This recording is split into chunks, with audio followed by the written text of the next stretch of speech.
एक बात बताना चाहता हूँ। भाई भाई की बात चली है ना,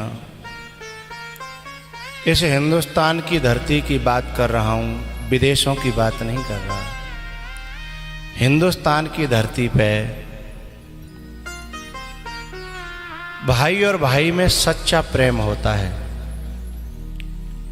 यदि ये बाहर से आने वाली उस प्रेम को न तोड़ें तो जैसा भाई भाई का प्रेम होता है ऐसा किसी का प्रेम होता ही नहीं है। मैंने भाई भाइयों को छुप छुप करके मिलते हुए देखा है। मैं माताओं से एक बात कहना चाहूँगा। माताओं को अपने भाई की याद आती है ना, अपना भाई प्यारा लगता है ना। ये माताएं अपने भाई को यदि 50,000 लाख की ज़रूरत हो तो अपने आदमी से कहेंगी, ज़रूरत है, मैं हूं ना बीच में, दे दो ना। अथवा जो कुछ भी कुछ ऐसा दिखेगा जो भाई को देने लायक है, खुद भी देंगी और अपने आदमी से भी दिलाती हैं। लेकिन यदि अपने आदमी को भाई और बहुत ज़्यादा कर्जा में होए और वो यूँ कहे कि मैं ब्याज दूंगा, तो भी बड़ा मुश्किल हो जाएगा। 50 प्रश्न कर डालेगी कि तुम्हें अपनी तो चिंता है नहीं, अपने बच्चों की चिंता नहीं है। फिर मैंने उन भाई भाइयों को पत्नी से छुप करके एक दूसरे की मदद करते हुए देखा है। इन बहुओं से मैं कहना चाहता हूं, जब तुम अपने भाई से मिलने के लिए तड़पती हो और तुम दो भाइयों को आपस में अलग करने की दिन और रात बात करती हो, परमात्मा कभी क्षमा नहीं करेगा। भगवान के यहां न्याय है पर अन्याय नहीं है। भाई भाई को कभी अलग करने की कोशिश मत करना। अरे बाको भैया वो 1 लाख दे, 4 लाख ले, हैं? तुम पराए घर से आकर के मुकदम बन बैठी हो और तुम्हें अपने घर देने में शर्म नहीं आती? जहां तुम्हारा धर्म नहीं है, 1 रुपया भी यदि कोई नारी अपने मायके में 1 रुपया भी देती है तो अपने मायके को नरक में भेज रही है, क्योंकि धर्म अलाउ नहीं करता। ये धर्म कहता ही नहीं है। अरे हमारे देश में बाप अपनी बेटी के यहाँ का पैसा लेना तो दूर, पानी तक भी नहीं पीता। जय हो। पानी तक नहीं पीता और बेटी घरे भर रही है। भागवत में और रामायण में ये लिखा है कि कलयुग में ऐसी बेटियां हो जाएंगी कि ससुराल में जाकर के अपने बाप का घर भरने लगेंगी और फिर उनको और उनके बाप दादों को भी नरक में जगह नहीं मिलेगी। यहां अपने भाई के लिए, अपने भतीजों के लिए यहां कितना धन देने की कोशिश की जाती है, और जो अपनो देवर है, अपनो जेठ है और बाकी जो बालक हैं उन्हें देने के लिए नाक सकोर है, मुंह सकोर है, और आदमी पे इतनी पाबंदी लगा दे कि आदमी सोचने लगे। ऐसी नारियों को भयंकर नरक का सामना करना पड़ता है, क्योंकि धर्म कभी छूट, अब तो मीठो लग रहा है, लेकिन जब परिणाम आएगा ना, बहुत बुरा परिणाम आएगा। और वे बाप भी कैसे हैं, वे माँ बाप भी कैसे हैं जो अपनी बेटी के धन को अपने अंग लगा लें। उस समय तो मीठा लग रहा है, लेकिन इसका भविष्य बहुत खराब है। मैं माताओं से एक बात कहना चाहूंगा। अरे तुम अपने दिल में भरी हुई गंदगी को, बुद्धि में भरी हुई गंदगी को अपने बच्चों में मत डालना कभी कभी ऐसी बहुएं आ जाती हैं कि अपनी लड़ाई चल रही है देवरानी थे या जेठानी थे, और अपने बच्चों को रोकेंगी नहीं, वो मेरी दुश्मन है, बाकी ना यहाँ नहीं जाएगो, बाकी हमसे लड़ाई चल रही है। अरे तेरी बुद्धि खराब है, तू लड़ाई रख ले, बालकन में तो लड़ाई मत करवावे। और आज जो बैर को बीज बोएगो तो काउदना लेने के देने पड़ जाएंगे। एक बात बताऊं, जब काऊ माँ के दो बालक अलग अलग हो लड़ाई करके, तो वह माँ के कलेजे पे क्या बीतती है, क्योंकि माँ तो हमेशा सबको एक देखना चाहती है। माँ बाप का मन कब खुश होता है, जब बहू आ जाए, जेऊ आ जाए और सब आपस में मिल बैठ के प्यार कर रहे हों। बाखन देखो माँ बाप के गले के खुशी, हृदय की खुशी देखो, आज मेरा सब कुनवा एक है। और इस खुशी को आकर के जो नारी छीन लेती है ना, उसे परमात्मा के यहाँ कभी जगह नहीं मिल सकती। फिर वो चाहे कितने लोटा ढारे हैं, चाहे वो कितने करवा चौथ के व्रत राखे, उसके जीवन में कल्याण तो हो ही नहीं सकता। और वो भी तो कभी मां बनेगी।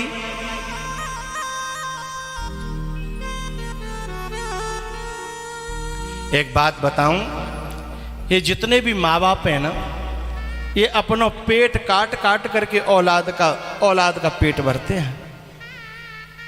आजकल बच्चों की कितनी कितनी महंगी ड्रेस, कितनी अच्छी फीस, कितने वाहन ले जाने वाले हैं, कॉपी किताब कंप्यूटर लैपटॉप फोन, जाने क्या क्या लाते हैं। और वे बेचारे अपना छोटा सा फोन जामे देख वे की कोई सुविधा नहीं, और जो बहानों लगाएंगे वो पर चलाए वो नामत, मुंह पर चलाए वो नामत। ऐसे माँ बाप, ऐसे भी माँ बाप से जो आके बहू और उसकी औलाद को दूर कर दे, उसे मैं बहू नहीं डाहिन कहता हूं।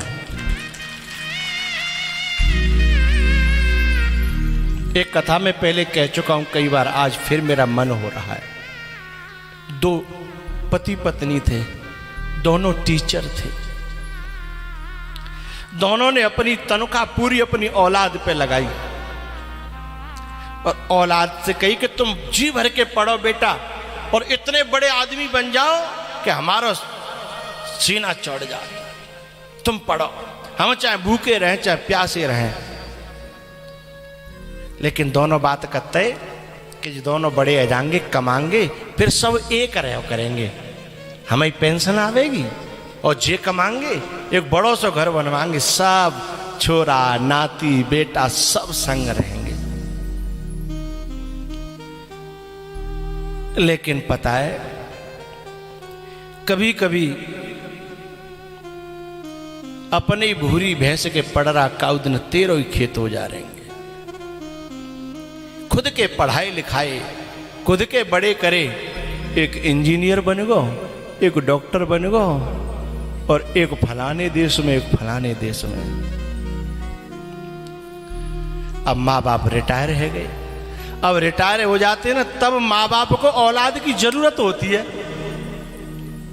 अब ये दोनों कहने लगे पति पत्नी के बेटा, अब तो भगवान की कृपा ते हम पे सब कुछ धन खूब है गो, और तुमने भी मुझको तो कमा लो, अब अपने देश आ जाओ, मिल के रहेंगे। अब ये दोनों कहते हैं इंडिया में क्या रखा है माँ।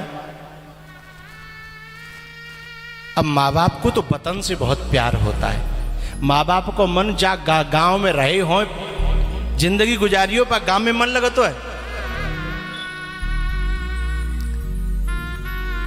तो माँ बाप रोज फोन करें बेटा, इंजीनियर कह दे कि मैं तो नहीं आ पाऊंगा, छोटा इंजीनियर था। बड़े से कह दो, बड़ों कह दे मेरी तो डॉक्टरी है, सब धंधा चौपट हो जाएगा, मैंने यहाँ जमाया है।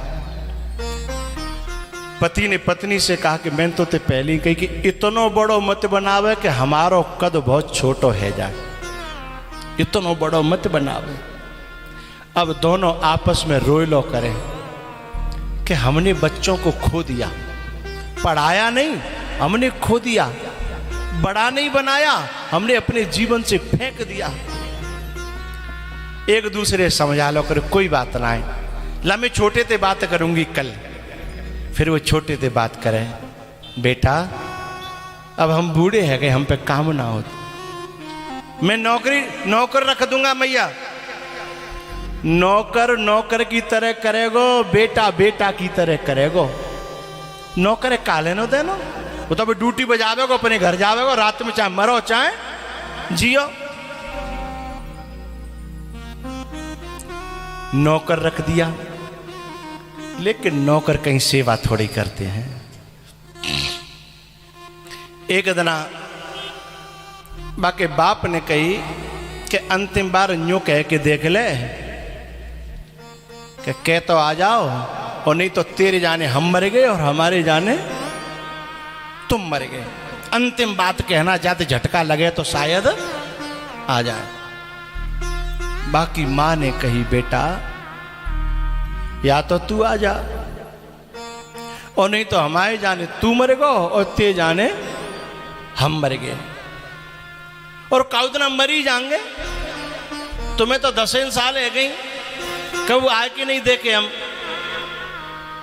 मां ने रो करके और फोन काट दिया, लेकिन बाल नालायक ने लौट के फोन तक नहीं करो, तू मर रही है के। मां ही दोबारा से सोचती है फिर, और अपने आदमी को समझाती है, कोई बात ना, बालक है, समझ में आ जाएगी। एक दिन क्या हुआ, उसको सगमा बैठ गया पत्नी को, और इतना टेंशन ले गई कि मैं मरूंगी तो पता नहीं, अब मैं न छोटो होगो न बड़ो होगो, हम ही दो आपस में मरेंगे, और को लाशें फूकेगो का होगो, कोई संग में ही, कोई पास में ही नहीं है। टेंशन ले गई और दिमाग पे ऐसा अटैक भयो कि वह फालिश मारी गई। सो एक तरफ के अंग सब काम करे वो बंद कर गए। लेकिन बिन दुष्टन के जब खबर पड़ी कि फालिश मारे गई, तो एक नालायक आयो नहीं, वहीं से कह दी कि मैं पैसा डरवा रहा हूँ अकाउंट में, और फलानी जगह इलाज करा लो, मैं गाड़ी कर रहा हूँ वहीं से। ऐसी औलाद को का सुख है। जिन माँ बाप ने फटी पनैया पैर के इंजीनियर बनाए, डॉक्टर बनाए, टूटी टाटी साइकिल पे चल चल के कमाए के जिन बालकन को पेट भरे हुए, और जब अंतिम समय पे हाथ पांव नहीं चले तब वो जो औलाद काम नहीं आवे, ऐसी औलाद को धिक्कार है। फालिश मार गई। अब वो पति स्वयं सेवा करता है तो उसको शर्म लगती है कि मैं पत्नी को धर्म हो कि मैं पति की सेवा करूं, और आज मुझे उल्टी सेवा करवानी पड़ रही है। रो करे, लेकिन औलाद ने, नालायक ने, एक ने इस पति को भी इस टेंशन में इतनी बीमारियां बन गई धीमे धीमे धीमे धीमे, और दोनों बिल्कुल बूढ़े हो गए। एक दिन क्या हुआ, आधी रात का समय, अपनी पत्नी की सब सेवा कर करा कर अपने बिस्तर पर गया वो आदमी, और चादर ओढ़ करके सो गया। सुबह उसका नियम था 5 बजे जगने का और अपनी पत्नी के लिए चाय वगैरह बनाना, लेकिन आज पत्नी ने देखा कि 6 बज गए, ये जगे नहीं, और आवाज़ जो लकुआ मारा था तो गले में भी मारा था, आवाज़ भी नहीं निकलती थी। तो एक हाथ थोड़ा सा चलता था, उसने अपना बेड बजाया कि सुन ले तो जग जाए, लेकिन वहाँ कोई हलचल नहीं हुई। फिर वहाँ नेक और जोर से हाथ मारे और कोई हलचल नहीं हुई। 7 बज गए। अब तो वो घबराने लगी, मन में शंका उठने लगी कि नेको ना कुल बुला रहे, का है गो। जब ऐसे खटपट करते करते जब 9 साढ़े 9 बज गए तो वो समझ गई कि आज मेरा पति मेरे हाथ से चला गया। शहर में रहते कॉलोनी में माँ कोई काऊ को होता है, गांव हो तो शायद लोग आए के देखते कि इतने बजे तक क्यों नहीं जगे।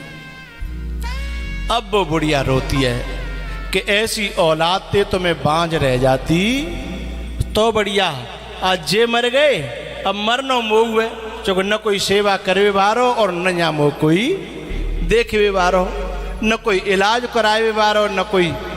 अब म्यो का होगा। अब वो घबराती है और उसने सोचा कि कम से कम जाकर के इनको देखूं तो सही। अब जाए कहाँ थे, माँ तक का पहुंच रही वो दूसरे बेड पे। लेकिन जब और टाइम हुआ, 10 के ऊपर टाइम निकल गया सवेरे को, उसे लगा कि अब कन्फर्म ये मर चुके हैं। फिर माँ ने अपने आप को बेड से नीचे गिराया और रोती हुई और घबराती हुई, वह पहले वैसे फोन चलता है ना डिब्बा वाले, बट डिब्बा वाले फोन तक गई और वह फोन को जो नंबर हो ना वो पड़ोसी को जाके लग गो। लेकिन फोन तो लग गो, लेकिन आवाज नहीं करे, तब तो बोले हूं हाँ करे, लेकिन आवाज। पड़ोसी ने कहा जाने कौन है, कोई पागल है और आवाज आ नहीं रही है। माने फिर धर दो, जाने फिर फोन रख के दोबारा उठायो, फिर फोन रीडायल है वो, और रीडायल फोन फिर बजाओ। तब पड़ोसी शंका भई कि बगल के घर में आज कोई खटपट नहीं है, जो फोन को वहीं थे तो नहीं आयो। तब तक दिन के 11:30 बज गए। पड़ोसी ने आके बैल बजाई। अब बैल तो बज रही पर भीतर से खोले कौन। आवाज देवे कोशिश करे तो आवाज नहीं करे, मां जावे कोशिश करे तो पहुंचे नहीं।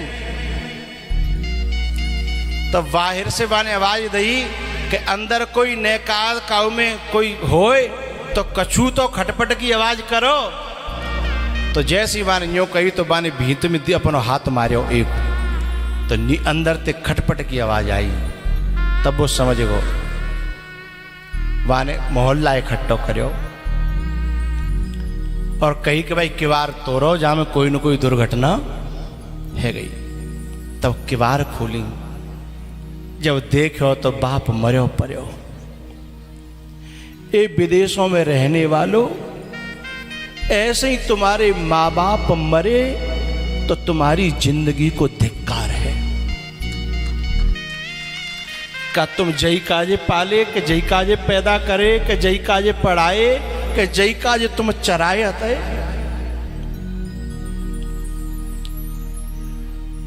बाप मरो पर्यो, डोकरी इधर अधी अधमरी परी। उन्होंने इन दोनों की डायरी में से नंबर निकाला और डॉक्टर को फोन किया। उसने उधर से कहा हेलो। तब पड़ोसी ने कहा मैं तुम्हारा पड़ोसी बोल रहा हूं, नमस्ते अंकल। पड़ोसी ने इतनी सुनाई, अहरे कपूतो, तुम्हारी मां अधमरी परी है, तुम्हारो बाप मर्यो मरायो पर्यो है और तुम पैसा कमावे में आंधरे रह रहे हो।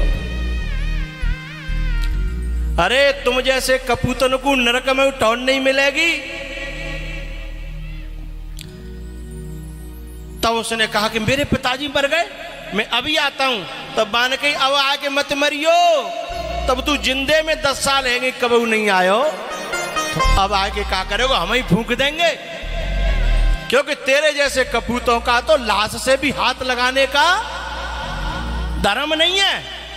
तू तो पैसा ही तेरा बाप है, पैसा ही तेरी मां।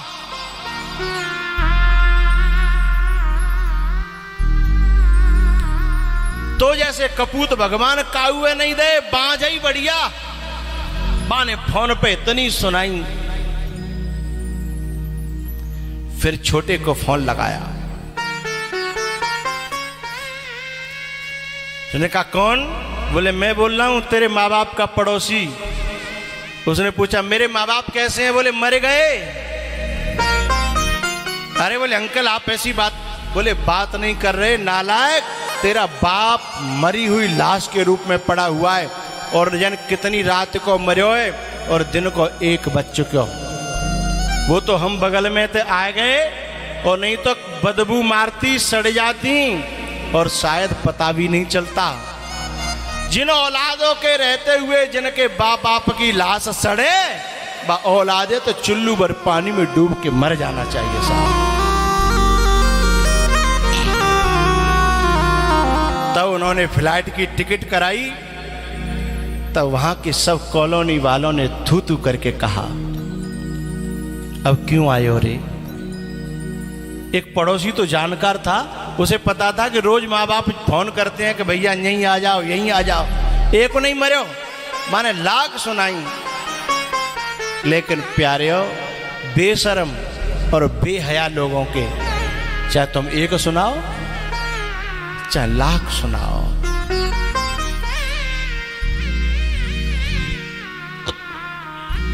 कर ले तीरथ चाहे पूजा सभी इबादत झूठी है। जीवन में तू खुश नहीं होगा जो घर की मैया रूठी है। जीवन में तू खुश नहीं होगा जो घर की मैया रूठी है। जो घर की मैया रूठी है। मंदिर और शिवालय जाकर प्रभु चरणन में पड़ रहे हैं। माँ बाप पड़े बीमार खाट में, न उनकी सेवा कर रहे हैं, न उनकी सेवा कर रहे हैं। भैया ऐसे काऊ के माँ बाप न मरे, मेरी तो प्रार्थना ये है। भरत जैसा बेटा, भरत जैसा भाई, ये रामचरितमानस हमें यही तो सिखाती है।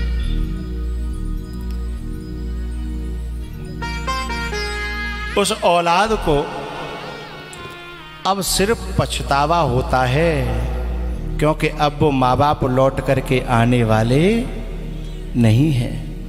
इसलिए प्यारियों, जिनके माँ बाप जिंदा नहीं है बिनते पूछियो कि माँ बाप की कीमत है क्या, बिनते पूछियो। और जिनके जिंदे हों उनको बहुत सुनहरा मौका है अपना समय सार्थक कर लेना। बड़े बूढ़ों की सेवा में जिसने आनंद लेना सीख लिया वो एक दिन महापुरुष बन जाएगा, उसे कोई नहीं